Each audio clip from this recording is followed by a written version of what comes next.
마가복음 15장 말씀입니다. 21절에서 32절.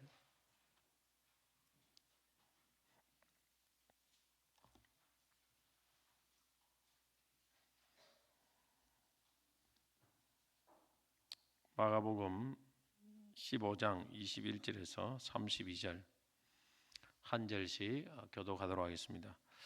마침 알렉산더와 루포의 아버지인 구레네 사람 시몬이 시골로부터 와서 지나가는데 그들이 그를 억지로 같이 가게 하여 예수의 십자가를 지우고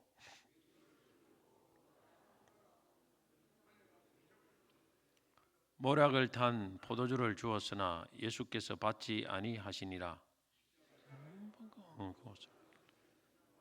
것을 가질까? 때가 제3시가 되어 십자가에 못 박으니라. 왕이라서 강도 둘을 예수와 함께 십자가에 못 박으니 하나는 그의 우편에 하나는 좌편에 있더라. 자기 머리 모욕하여 성전을 사흘에 짓는 내가 너를 구원하여 십자가에서 내려오라 하고 함께 희롱 그가 남은 구원하여 자기는 구원할 수 없다. 다 같이 읽겠습니다. 이스라엘의 왕 그리스도가 지금 십자가에서 내려와 우리를 보고 믿게 할지어다 하며 십자가에 못 박힌 자들도 예수를 욕하더라. 아멘.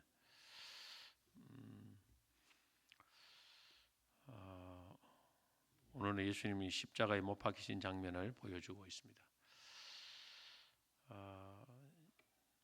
십자가형의 판결을 받은 사람은 자신이 못 박힐 무거운 나무 이 가로대입니다. 가로대 약 한 20kg 정도 되는 이 가로대를 십자가에 달릴 장소까지 가지고 가는 것이 당시의 간섭이었습니다. 그래서 예수님도 자신이 달릴 십자가에 이 가로대를 지고 이렇게 가셨습니다.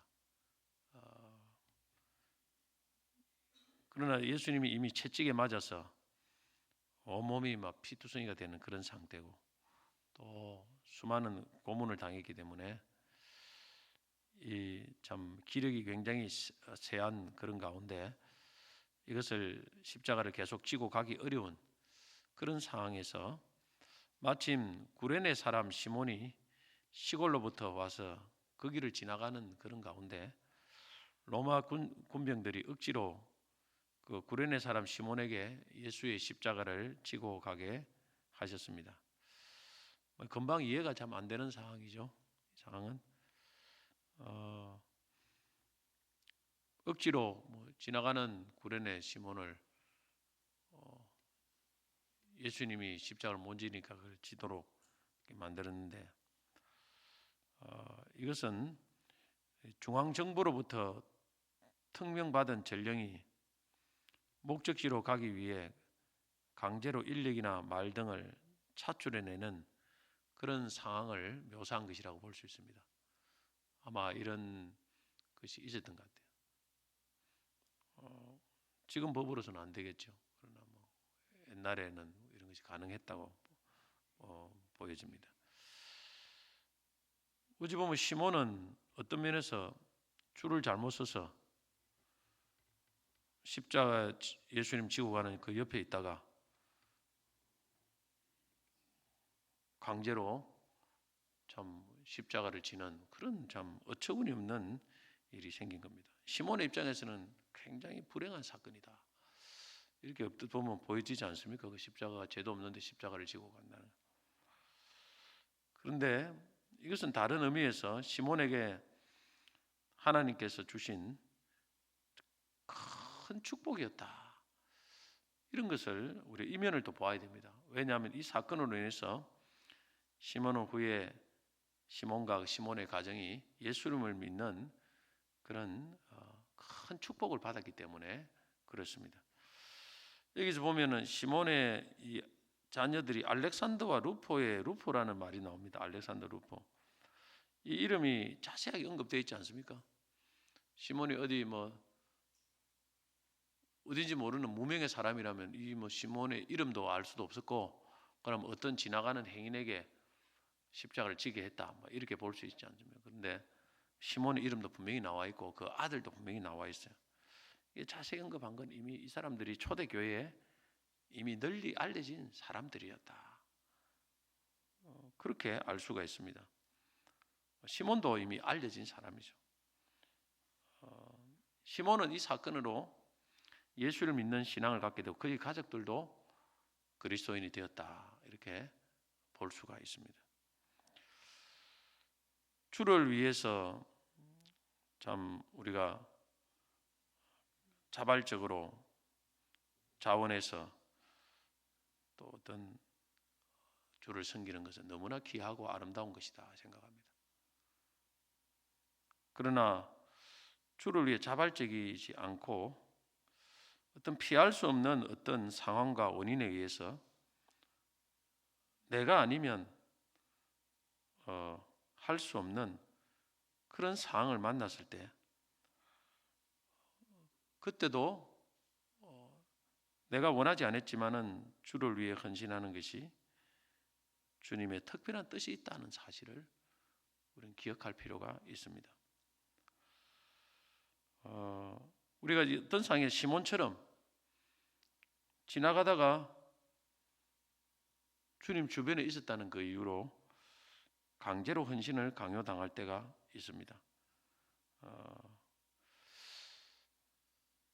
하나님의 뜻이 뭘까? 우리가 하나님 뜻을 찾는데 참 중요한 것은 자신의 자발성이 맞아요. 내가 기뻐하는가?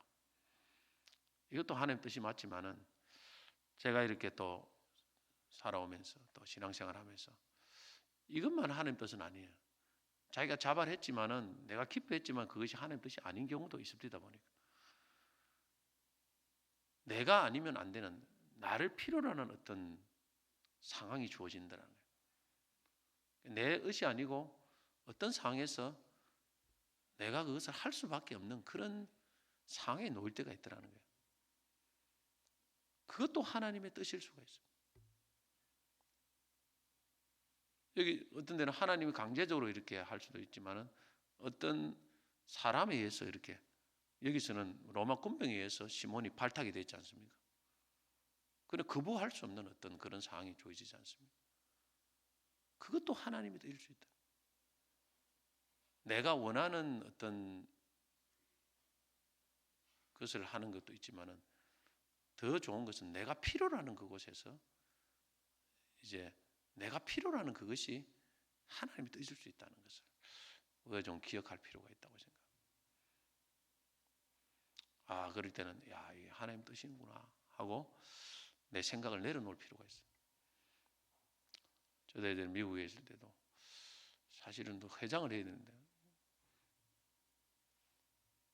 뭐 그냥 회장할 사람인데 나는 그 자리에 회장할 생각이 1도 없었어요. 그 많은 전체 원외 회장을 해야 되는데 아무도 할 사람이 없는 게요. 대체적으로 우리 기수에서 한 사람은 해야 되는데, 그리고 거기에 참석 안 하면 좋은데 괜히 참석했다가 내가 십자가를 졌어요. 원할 추천하면 내가 한국에 그래 안 된다고 했는데 내 말 하나님 어쩔 수 없이 그 십자가를 또 1년을 졌습니다. 새벽기도 좀 나가니까 또 새벽기도 담당을 또 맡겨가지고 또 십자가를 지고, 할 사람이 없으니까 내 말고는 없다는 거예요. 내 말고는 할 사람이 없다. 참석 아예 안 해야 되는데 참석만 하면 사람 눈에 띄어요. 그래가지고 이 치는 경우가 많더라고. 그래서 뭐 참 봉사를 또 미국 가서도 진하게 했습니다. 봉사를 또 진하게 하고 이 하나님 어디 뭐 쉴 틈을 안 주는구나, 쉴 틈을 안 주는구나 이런 생각을 많이 했습니다. 주일학교를 한 것도 마찬가지고 제가 하고 싶지 않았는데 뭐 위에서 지시를 내리니까, 당에서 지시를 내리고 하니까 어쩔 수 없이 또 하게 됐는데 그게 나중에 또 큰 축복의 계기가 되었습니다. 지금까지도 참. 여러분 우리가 참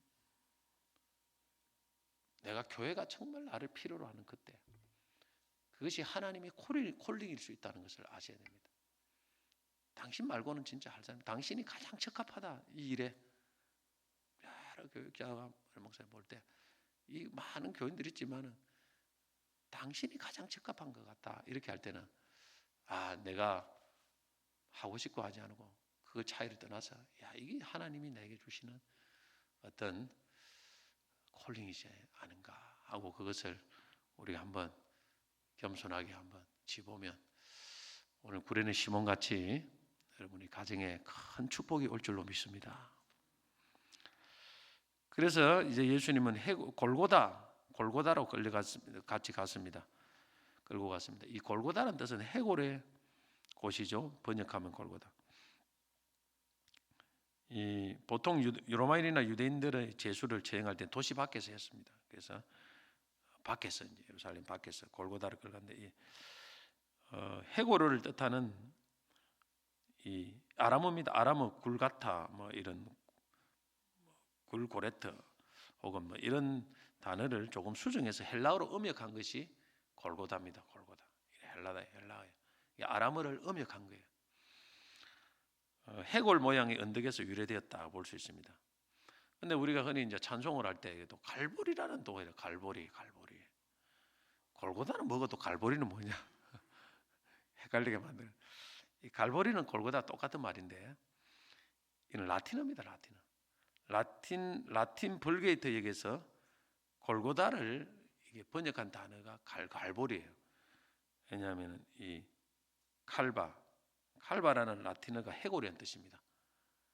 그래서 이게 똑같은 말인데 이거 라틴에서의 말이 온 말이 골고다.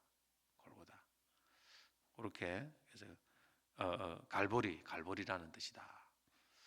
그렇게 여러분들이 좀 혹시 몰랐던 분 있으면 정리를 하면 되겠습니다. 자, 이곳에 이제 이르렀는데 23절에 보니까 몰려가 탄 포도주를 주었으나 예수께서 받지 아니하시니라. 누군가가 몰약을 준 포도주를 주었습니다. 이 몰약을 탄 포도주는 당시 신경을 마비시켜서 고통을 잊게 하는 진정제로 사용되었습니다. 그래서 이 사람들이 이제 얼마나 힘듭니까? 십자가 처형을 하고 오랜 세월을 며칠을 또 어떤 사람은 버티는 사람도 있는데 이 고통이 심하거든요. 어마어마한 고통이 몰려옵니다. 그래서 고통을 훨씬 주의를 줄 수 있는 이 마취제를 준 거예요. 마취제를 누군가 이렇게 죽어도 그래도 좀 편안하게 죽어라. 그나마 조금 고통을 덜 당해라. 그런데 예수님이 거부했습니다. 안 먹겠다. 왜 그랬을까요? 인류의 죄로 인한 죽음의 고통을 온전히 자신의 몸으로 감당하여 하나님의 뜻을 이루겠다는 주님의 뜻이다. 이렇게 볼 수가 있습니다. 사실 죽음이 주는 고통까지도 다 감당해야 그것이 진정한 대속의 의미가 있습니다. 예수님 마취제 나가지고 수술할 때 아무것도 없이 그냥 그렇게 안락사를 돌아가신 게 아니에요. 그는 죽음이 주는 고통을 다 당하지 않는 거예요. 그런 건 대속의 의미라고 볼 수 없어요. 이 고통까지도 사실은 대속한 거예요. 죽음이 주는 고통까지. 이것이 진정한 대속이고 온전한 순종이라고 볼 수 있습니다.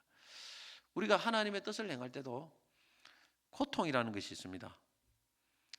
이것이 온전하게 때로는 우리가 감당해야 하나님 뜻이 이루어진다는 것을 아셔야 됩니다.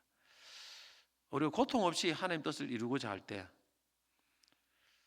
그것은 하나님 뜻이 아닌 인간의 뜻만이 이루어질 수 있다라는 사실을 알아야 됩니다. 우리가 하나님 뜻을 순종할 때 견디고 감당해야 될 그런 고통들이 반드시 있습니다. 이걸 좀 참아야 돼요. 너무 이제 그 사실이 몰락이라는 것이 어찌 보면 인간적으로 위로가 안 되겠습니까? 인간적으로 위로. 때로는 그것도 필요할 수도 있겠죠. 그러나 그 갖고도 안 되는 그런 게 있습니다. 이 예수님의 예수를 위해서 당하는 것도 그것은 우리가 인내하고 참아야 됩니다.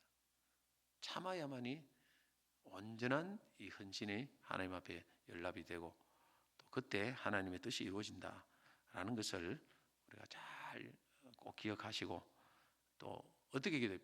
피하기만 해서 기도하지 말고 감당할 수 있는 믿음과 인내할 수 있는 은혜를 달라고 그렇게 기도할 필요가 있다고 생각합니다. 그리고 예수님은 이제 제3시 25절 때가 제3시가 이제 예수님이 제3시가 되어 이제 지금 말하면 오전 9시입니다. 25절 십자가에 못 박히게 됩니다. 그리고 오후 3시까지 6시간 십자가에 달리는데, 이때 로마 군병들이 예수님의 옷을 제비 뽑아 가져갑니다. 로마법에는 사형수는 발가벗겨 처형하고 그 옷은 사형을 집행하는 자들이 나누어 가지는 것이 관례입니다. 참 부끄럽게 만들어요. 그 시편 22편 18절의 예언 성취입니다. 마지막 남은 한 벌 옷도 예수님은 빼앗겼던 것입니다. 뭘 말하는 거야? 본인이 가졌던 모든 것을 남김없이 인류 구원을 위해서 다 예수님이 내어놓으신 것입니다. 그리고 예수님의 제패에는 26절에 보면은 유대인의 왕이라 기록되어 있습니다. 당시 십자가 위에는 제수가 왜 처형이 되는지 그 이유를 밝히는 제패를 붙이는 것이 관례였습니다. 요한복음에는 예수님의 유대인의 왕이라는 패를 써서 십자가에 붙이자 대제사장들이 난리가 났습니다. 빌라도에게 말하기를 유대인의 왕이라 쓰지 말고 자칭 유대인의 왕이라 쓰라, 이렇게 요청을 합니다. 그러나 빌라도가 거절하고 내가 쓸 것을 썼다, 그렇게 말하고 그대로 유대인의 왕이라는 패를 붙여놓습니다. 왜 빌라도 총독은 예수님을 유대인의 왕이라는 패를 붙이고 유대인들이 자칭 유대인의 왕이라 써달라는 대제사장의 요청을 거절했을까요? 빌라도가 예수님을 진정 왕으로 인정해서 썼을까요? 그렇지는 않다고 봅니다. 예수님을 반란을 깨하는 자칭 유대인의 왕 수계로 고소하는 유대인들에 대해 빌라도는 예수님을 무죄로 석방하려고 했지만은 유대인들의 압력에 굴복당했습니다. 그래서 아마 빌라도가 화가 단단히 났다고 생각합니다. 그래서 일부러 유대인의 왕이라고 적어놓고 자칭이란 말을 빼고 유대인들이 자기들의 왕을 못 받고 있다고 조롱하고 있는 그런 의미로 저는 붙여놨다, 이렇게 볼 수가 있습니다. 로마 총독인 빌라도 입장에 볼 때는 유대인들이 정말 웃긴 백성이다, 이렇게 생각했을 겁니다. 죄도 없는 사람을 참 되지도 않는 죄를 갖다 붙여가지고 십자가 죽여, 자기 같은 백성인 민족인데 이거 참 한심한 민족이구나, 그렇게 조롱하고 유대인 정치를 정지하는 의미로 그렇게 썼다고 봅니다. 그러나 이 한편으로 이 빌라도의 행동은 저는 하나님이 그렇게 한 겁니다. 비록 제패로 쓴 것이지만은 이것은 온 세상에 선포하는 것입니다. 예수는 왕이다, 진정한 왕이었다.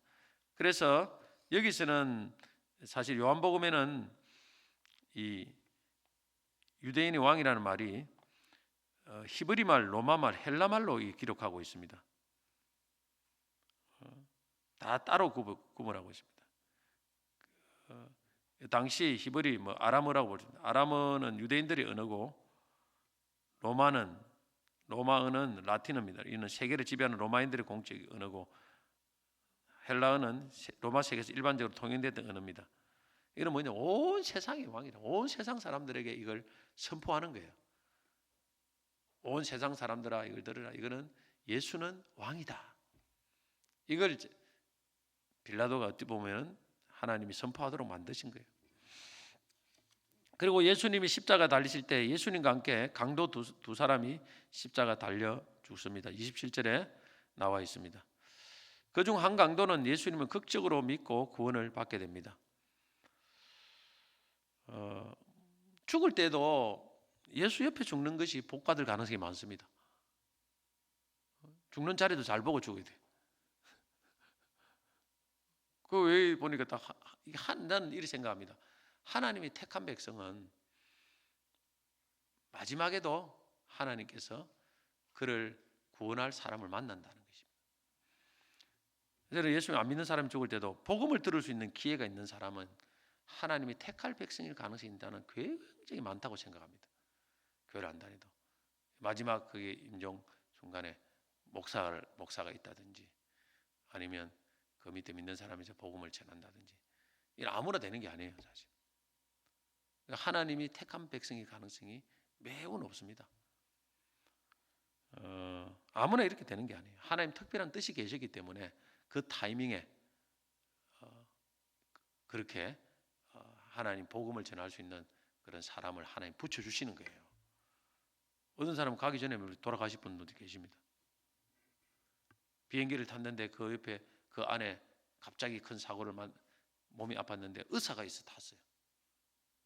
이거 하나님이 그 사람 살리려고 의사를 태운 거 아니겠습니까? 십자가 달리는데 하필 그 타임에 십자가 달린 그 차수에 예수님이 동기라. 야, 이게 뭐 우리가 참 죽는 거 고난 당해도 그 옆에 내가 예수님 있으면 그 사람은 복 받은 사람입니다. 할렐루야. 우리가 이 복의 기준을 예수님이 옆에 계신가 안 계신가 이걸 기준으로 삼아야 됩니다. 자, 그런데 오늘 예수님이 십자가 못 박힐 때 수많은 사람들이 예수님을 조롱하고 비웃습니다. 29절부터 보면 지나가는 사람들이 자기 머리를 흔들고 예수님을 모욕합니다. 성전을 헐고 사흘에 짓는 자여 네가 너를 구원하고 십자가에 내려오라. 대제사장과 서기관들은 희롱하면서 그가 남은 구원하였으되 자기는 구원할 수 없다 하면서 조롱합니다. 그리고 지금 십자가에 내려와 우리를 보고 믿게 하라 하고 욕을 합니다. 지금 내려와 가지고 우리를 믿도록 해봐라는 거예요. 지금 당장. 이들은 예수를 모르는 자입니다. 여러분, 예수를 모른다는 것은 뭘 말할까요? 하나님의 때와 하나님의 일하시는 방식을 모르는 것이 예수를 모르는 겁니다. 하나님을 모르는 것입니다. 우리가 잘못하면 이들과 같이 무지하여 하나님을 원망하고 욕할 때가 있습니다. 지금 당시에는 예수님이 십자가에 내려올 수 없습니다. 내려오려면 인류 구원을 못 받습니다. 아직 하나님 때가 안 돼서 그렇습니다. 못 내려와서 못 내려오는 게 아니고 힘이 없어서 못 내려오는 게 아니고 하나님 때가 아직 안 됐습니다. 6시간 후에 내려올 겁니다. 조금만 기다리면 돼요. 그러면 때가 되면 내려오고 때가 되면 부활하고 때가 되면 성천하고 때가 되면 높여집니다. 하나님은 때를 따라 역사하십니다. 능력이 없어서 하나님이 어떤 능력을 베푸시지 않는 게 아닙니다. 아직 하나님의 때가 되지 않았습니다. 오늘도 우리가 기도해도 헌신해도 하나님이 아무런 힘이 없는 것처럼 보일 때가 있습니다. 그때 하나님 원망하고 욕하면 안 됩니다. 기도를 여전히 해도 하나님이 십자가에 달리듯이 고난이 그대로 지속되는 때가 있습니다. 그러나 조금만 참고 견디면 하나님의 때가 옵니다. 부활의 때가 옵니다. 능력의 때가 옵니다. 영광의 때가 옵니다. 사람들이 무슨 말을 해요? 다윗에게도 하나님이 있으면 네가 그럴 수 있느냐? 하나님 믿는 사람이 그럴 수 있느냐? 너는 맨날 기도하면서 왜 그러느냐? 맨날 교회 사는면서 너는 집구석이 왜 그 모양이냐? 되는 일이 하나도 없느냐? 그래 조롱하고 할 때 여러분 하나님 모르는 사람은 그렇게 합니다. 하나님 때를 모르는 사람은, 그리고 하나님이 일하시는 방식을 모르는 사람은. 그러나 그때는 하나님이 기도할 때입니다. 고난을 견디는 때입니다. 그럴 때는 암만 해도 하나님이 풀어주지 않는 때가 옵니다. 그러나 그때 참지 못하고 벌컥하고 막 십자가 내려오고 그때 혈기를 뿌리면 하나님 때가 안 오든지 더디게 올 수 있습니다. 그때 하나님 때를 기다려야 돼요. 하나님 때가 있다. 당신은 뭐라 하더라도 그 말에 신경 쓰지 말아야 됩니다. 믿음 없는 사람의 말에 자꾸 신경 쓰다 보면 내가 미혹을 당하고 그러면 내 믿음이 떨어져 버리지 않겠습니까? 예수님이 그럴 때 내려오라고 하면 막 화가 나가지고 죽기는 죽어도 막 한번 퍼붓고 막 죽어버려야 되겠다. 그러면서 뭐 김문우 목사님 설교 보면 조금 있어봐라. 내가 내려가서 신방 갈게. 그런 말을 안 했어요. 그냥 가만히 하나님 때를 기다리는 사람은 그럴 필요 없어요. 그냥 조금만 지나봐라. 보면 다 알게 된다는 거예요. 하나님 보여주신다. 사망이 엄지만 골짜기를 다닐지로 해를 두려워하는 게 주께서 주의 나와 함께 하죠. 주의 지팡이가 막대가 나를 안위하시나이다. 주께서 그 다음에 뭡니까? 주께서 내 원수의 목전에서 내게 상을 베푸시고 기름을 내게 부으셨으니 내 잔이 넘치나이다. 조금만 기다리면 되는데 이 하나님의 때와 하나님 일하는 방식을 몰라가지고 지금 잘 가고 있는데 자꾸 지푸레 우리가 쓰러지고 전도를 해도 아이고 안 된다 포기해버리고 낙심하고 원망하고 사람과 싸워버리고 아닙니다. 조금만 참고 기다리십시오. 6시간만 참으면 됩니다. 아니 길게 잡아서 사흘만 있으면 됩니다. 길게 잡아서 사흘 있으면 때가 옵니다. 부활의 때가 옵니다. 오늘 목요일이니까 금, 토, 주일 며칠 안 남았어요. 금식을 한 개 해도 조금 지나면 밥 먹을 때가 옵니다. 어쩌녁에 해도 오늘 아침에 먹으면 안 됩니까? 때가 옵니다. 때가 와요. 그 때를 기다리고 잘 참으면 하나님이 좋은 부활의 아침을 맞이할 줄 믿습니다. 주님이 우리 무덤에 찾아옵니다. 하나님이 찾아와서 그 무덤 문을 여십니다. 다 열고 천사가 와서 하나님이 영광을 보여주십니다. 그러니까 여러분 조금만 참고 기다리고 하나님이 뜻이 있어서 그런 것이니까 꼭 기다리면 좋은 역사가 일어날 줄 믿습니다. 할렐루야.